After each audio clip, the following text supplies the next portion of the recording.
Les sages sont ceux qui pratiquent l'humilité, la bonté et la tolérance, mais ils conservent de la fermeté dans la bonté, de la clairvoyance dans l'indulgence et de la rigueur dans la justice.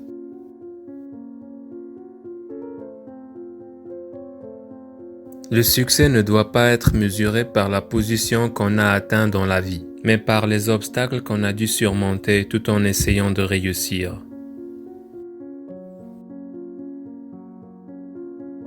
Il est imprudent d'être trop sûr de sa propre sagesse. Il est sain de se rappeler que le plus fort pourrait affaiblir et le plus sage pourrait se tromper.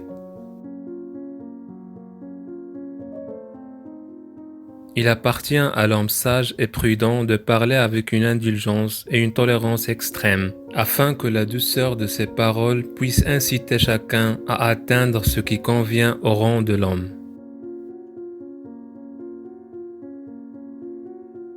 Les sages parlent parce qu'ils ont quelque chose à dire, les fous parce qu'ils veulent dire quelque chose.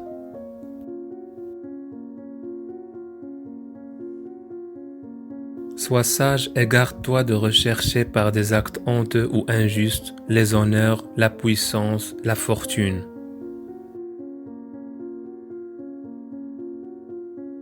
Le silence est parfois plus sage que la parole.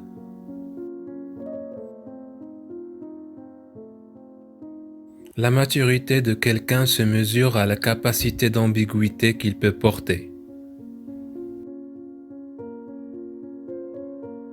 Il est bon quelquefois de n'être pas sage, puisque nous ne sommes finalement que de passage.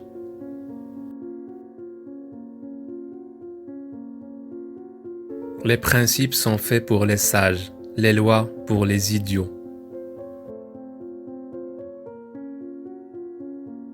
Le plus sage des hommes est celui qui a su rester un enfant. Un voyage se mesure mieux en ami qu'en mille.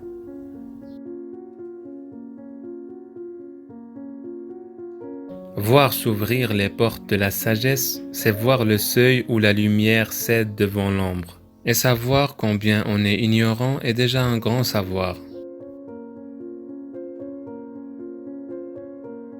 Ni la contrainte ni la sévérité ne vous ouvriront l'accès de la vraie sagesse, mais bien l'abandon et une joie enfantine. Quoi que ce soit que vous vouliez apprendre, abordez-le avec gaieté.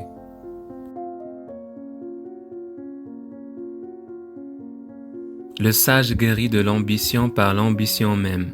Il tend à de si grandes choses qu'il ne peut se borner à ce qu'on appelle des trésors, des postes, la fortune et la faveur.